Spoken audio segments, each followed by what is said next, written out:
Hola, ¿qué tal? Yo soy Annie y hoy estamos aquí para estudiar uno de los momentos más impactantes, significativos de la historia de la Semana Santa. Y es el momento en el que Jesucristo le dice que sí a la voluntad de Dios en el jardín de Getsemaní. Y es muy interesante, y esto lo ponía Dios en mi corazón unos días atrás, cómo la historia de Dios con la humanidad comenzó en un jardín, cómo Jesucristo dice que sí a la voluntad de Dios de entregar su vida por nosotros en un jardín, en el jardín de Getsemaní, donde él iba a ser prensado literalmente en dolor, en angustia, sabiendo lo que le iba a acontecer y cómo, gracias a eso, después nosotros también somos reconciliados con Dios a través de la fe en Jesucristo y somos devueltos al jardín de la presencia de Dios. Entonces, esto es lo que vamos a estudiar hoy y vamos a comenzar viendo cómo la última noche antes de ser entregado, Jesucristo se retira al jardín de Getsemaní junto con sus discípulos. Getsemaní era un huerto que estaba ubicado en el Monte de los Olivos y Jesús allí se comienza a preparar para lo que venía, para entregar su vida por nosotros en la cruz, en oración. Getsemaní, y esto es muy interesante, significa prensa de aceite en arameo, porque ese era el lugar en donde las uvas eran exprimidas, prensadas, para sacar ese jugo viscoso del que resulta luego el aceite de oliva. Y esto fue justamente lo que le ocurrió a Jesucristo en Getsemaní. Él allí fue exprimido mental, emocional y espiritualmente, sabiendo que venía la hora en que iba a entregar su vida por nosotros. Allí él tuvo la lucha más grande a nivel espiritual de toda su historia para dar su vida por nosotros. Entonces, vamos a leer Mateo 26, del 36 al 46, para ponernos en contexto. Entonces llegó Jesús con ellos a un lugar que se llama Getsemaní y dijo a sus discípulos: sentaos aquí entre tanto que voy allí y oro. Y tomando a Pedro y a los dos hijos de Zebedeo, comenzó a entristecerse y angustiarse en gran manera. Entonces Jesús les dijo: mi alma está muy triste hasta la muerte. Quedaos aquí y velad conmigo. Yendo un poco más adelante, se postró sobre su rostro orando y diciendo: Padre mío, si es posible, pasa de mí esta copa, pero no sea como yo quiero, sino como tú. Vino luego a sus discípulos y los halló durmiendo, y dijo a Pedro: ¿así que no habéis podido velar conmigo una hora? Velad y orad para que no entréis en tentación. El espíritu a la verdad está dispuesto, pero la carne es débil. Otra vez fue y oró por segunda vez, diciendo: Padre mío, si no puedes pasar de mí esta copa sin que yo la beba, hágase tu voluntad. Vino otra vez y los halló durmiendo, porque los ojos de ellos estaban cargados de sueño. Y dejándolos, se fue de nuevo y oró por tercera vez, diciendo las mismas palabras. Entonces vino a sus discípulos y les dijo: dormid ya y descansad. He aquí, ha llegado la hora, y el Hijo del Hombre es entregado en manos de pecadores. Levantaos, vamos, ved, se acerca el que me entrega. Ahora bien, que Jesús haya decidido venir a un jardín no es casualidad, porque Dios comenzó la historia de la humanidad, como les comentaba al principio, también en un jardín. Cuando Él creó el paraíso, colocó allí a Adán y a Eva en ese jardín perfecto y se los entregó a ellos para que lo cuidasen. Vamos a leer Génesis 1:26. Entonces dijo Dios: hagamos al hombre a nuestra imagen conforme a nuestra semejanza, y señoree en los peces del mar, en las aves de los cielos, en las bestias, en toda la tierra y en todo animal que se arrastra sobre la tierra.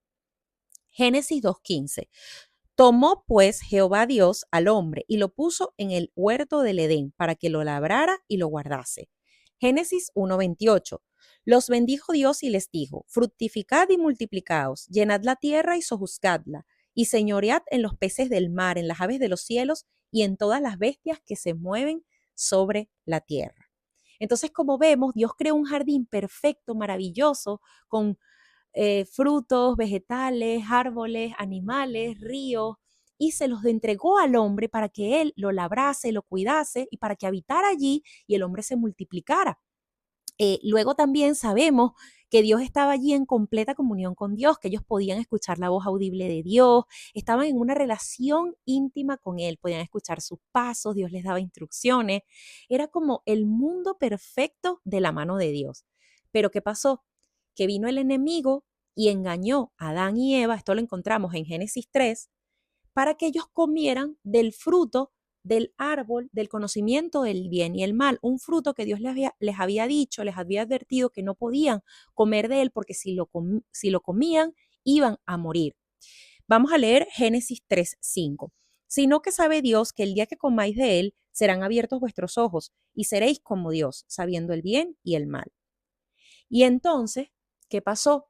Que por su desobediencia, por haber escuchado al diablo y comer de ese fruto y querer ser como Dios, entonces son sacados de la presencia de Dios y son enviados a este mundo caído, a este mundo donde sí hay sufrimiento, donde sí hay dolor, donde hay enfermedad, donde hay muerte, como Dios les había dicho, ¿no? Si coméis de ese fruto, ciertamente moriréis. Y, y son enviados a este mundo de sufrimiento y en ese momento es rota nuestra relación con Dios. Pero Dios, que tenía un plan desde el principio y que nos ama tanto, no iba a dejar las cosas así. Él, para restaurar su relación con nosotros y devolvernos al jardín de su presencia, envía a su Hijo Jesucristo para que en ese lagar, en Getsemaní, en esa prensa de olivos, él literalmente fuera exprimido en su interior al aceptar la voluntad de Dios de beber la copa que nos correspondía a nosotros beber por nuestros pecados, porque la paga del pecado es muerte, como dice Romanos 6:23, pero el regalo de Dios es vida eterna en Cristo Jesús, Señor nuestro. Y Él, para salvarnos, para que nosotros no tuviéramos que beber esa copa de la ira de Dios por nuestros pecados, Él decide beber la copa de la ira de Dios por el pecado de toda la humanidad. Por eso Él se angustiaba tanto, porque Él sabía que iba a sufrir como nunca, porque iba a vivir el peso del pecado, desde el pecado de Adán hasta el pecado del bebé que está naciendo en este instante, hasta todos los que van a nacer hasta la segunda venida de Jesucristo, ¿no?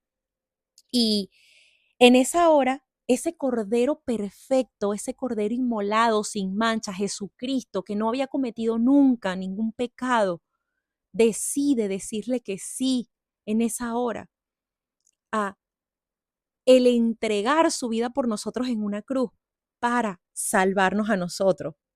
Y él le dice a Dios en Padre, que no se haga mi voluntad, sino la tuya. Y bebe entonces de nuestra copa, aceptando la voluntad de Dios. Y a mí me alucina el amor que tiene Dios por nosotros, que no se rindió nunca.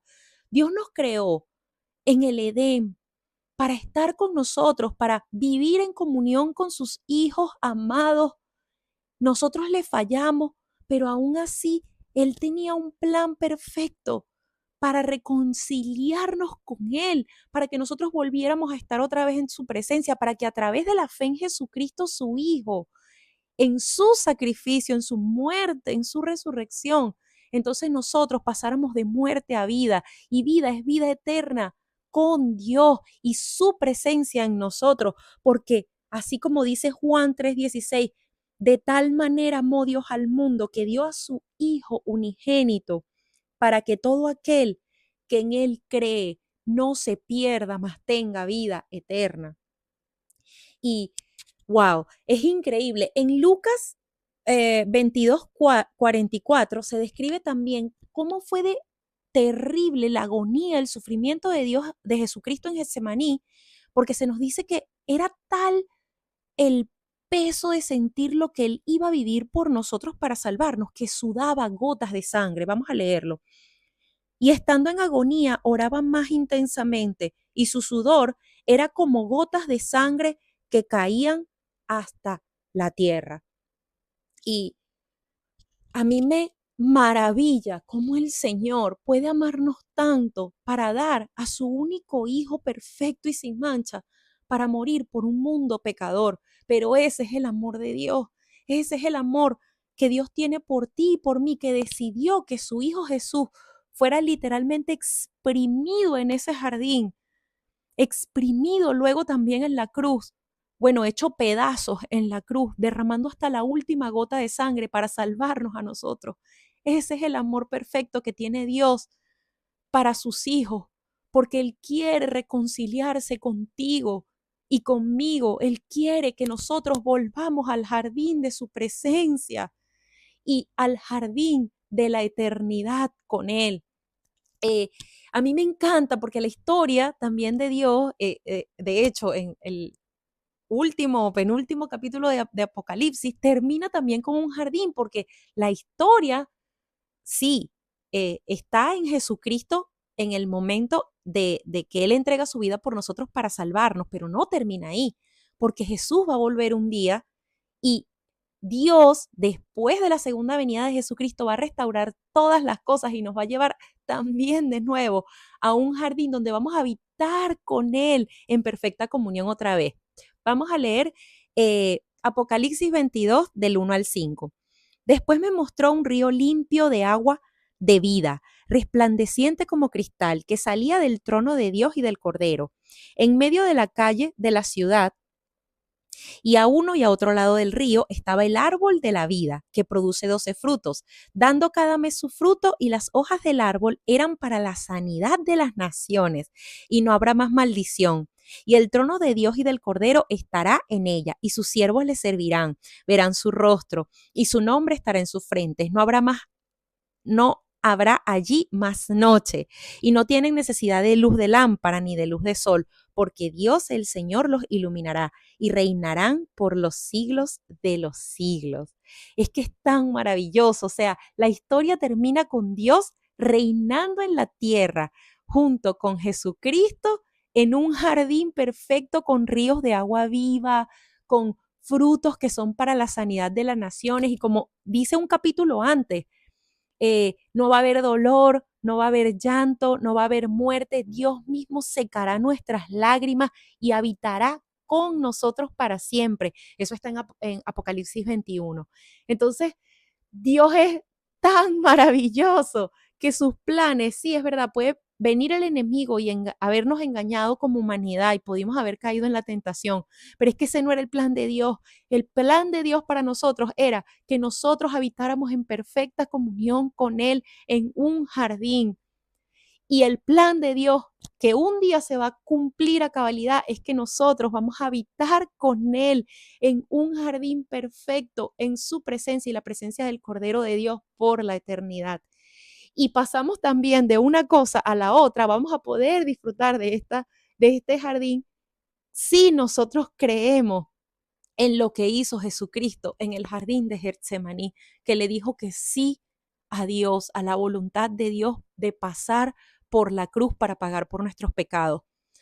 Y esa es la voluntad de Dios para nosotros, que nosotros creamos en su Hijo Jesucristo, que Él cargó lo que nosotros nos tocaba cargar, para que nosotros por la fe en Él pasásemos a ser hijos de Dios, reconciliados con Dios y viviéramos aquí en la tierra, mientras estamos en este mundo, el jardín de Dios en nuestro interior a través de su Espíritu Santo, que nos da esos frutos maravillosos: amor, paz, gozo, alegría, fe, con bonanza, templanza, paciencia, como nos dice Romanos, en el libro de Romanos, para que tengamos su consuelo, su fuerza, su guía, su sabiduría, su amor, que su compañía, su presencia que está con nosotros hasta el fin, para que nosotros tuviéramos eso y también para que pudiésemos disfrutar de su presencia, como acabamos de leer en Apocalipsis 22, por la eternidad. Así que es tan fácil decirle que sí a Dios hoy, decirle que sí y hacer ese intercambio con Dios y ya no tener que pagar nosotros por nuestros pecados, sino aceptar ese sacrificio que Él lo pagó. Él fue exprimido en Getsemaní a nivel espiritual, luego fue hecho pedazos en la cruz para salvarnos. Es decirle, sí, Jesús, yo acepto que tú moriste por mí y yo acepto ese sacrificio, arrepintiéndonos de nuestros pecados y pidiéndole a Dios que habite en nuestro corazón para entonces ser reconciliados y pasar a formar parte, a vivir con Dios, el cielo aquí en la tierra, en nuestro interior y por la eternidad. Y si quieres hacer esto, yo te invito hoy a que ores conmigo y hagas. Es una oración tan sencilla, pero que tienes que hacerla con todo tu corazón, porque si la haces en ese momento pasas de vida a muerte, en ese momento aceptas lo que Jesús aceptó en Getsemaní por ti, por mí, y en ese momento el jardín de Dios, que es su plan para ti desde el principio, va a ser tu realidad a partir de este momento. Así que haz conmigo esta oración y pues bienvenido a la familia de la fe si has decidido hacerlo, porque ahora Jesús va a pasar a vivir en tu corazón. Si lo quieres hacer, cierra tus ojos y ora conmigo. Señor Jesús, gracias, gracias por entregar tu vida por mí. Gracias porque fuiste exprimido en Getsemaní y dijiste que sí a la voluntad de Dios para salvarme y luego fuiste a pagar por mis pecados en esa cruz. Y por eso yo hoy acepto tu sacrificio que perdona mis pecados y te pido perdón por todos ellos, Señor, perdóname. Yo me arrepiento de mis pecados. Yo acepto ese intercambio, Señor, de tu sacrificio perfecto. Acepto tu perdón y te pido que vengas a habitar en mi corazón desde ahora y para siempre y que seas mi Señor y mi Salvador. Gracias, Padre. Gracias, Jesús, porque sé que a partir de este momento, tu jardín, el jardín del Espíritu Santo, de la comunión contigo, Dios, está en mi interior y voy a estar contigo en ese jardín por la eternidad, Señor. En el nombre de Jesús, amén. Si has hecho esta oración, no me queda más que decirte que bienvenido a la familia de la fe. Te invito a que hables con Dios, a que es tan fácil. Dios nos dejó la herramienta más fácil, más cercana del mundo, que simplemente conversar con Él. Comienza a hablar con Él en el nombre de Jesús, comienza a poner tu vida en sus manos, a pedirle que dirija tus pasos, a pedirle esos frutos del Espíritu Santo en tu vida. Ya Él vive en ti, solo tienes que acercarte a Él en oración, solo tienes que leer su palabra, pedirle al Espíritu Santo que te ayude a entenderla y luego también un paso muy importante es acercarte a la familia de la fe, a una iglesia en donde expliquen la palabra de Dios y allí vas a tener una familia que va a orar por ti, que te va a amar, que te va a ayudar, que te va a apoyar, porque Dios no nos dejó solos, Él dejó un cuerpo que es la iglesia para que entre todos unidos nos ayudáramos, nos amáramos y estuviéramos juntos, pues en medio de todas las circunstancias de este mundo, contáramos con una familia que nos apoya. Y pues decirte que continúes atento en esta Semana Santa a leer la palabra de Dios, a estudiar todas las cosas que Jesucristo hizo por nosotros. Más adelante seguramente les traeré algún otro video, pues, con respecto a la resurrección de nuestro Señor Jesús y invitarte a que compartas este video si ha sido de bendición para ti, si has entendido la importancia de formar parte del jardín de Dios por la fe en lo que hizo Jesús en el jardín de Getsemaní, y a que te mantengas también atento a los próximos videos donde vamos a seguir estudiando juntos la palabra de Dios y estudiando también el contenido de mi libro Al que llama se le abrirá. Que Dios te bendiga. Recuerda seguir este canal, compartir y darle a la campanita para que recibas las notificaciones cuando vengan nuevas publicaciones. Hasta un próximo video y que Dios te bendiga mucho en esta Semana Santa. Amén.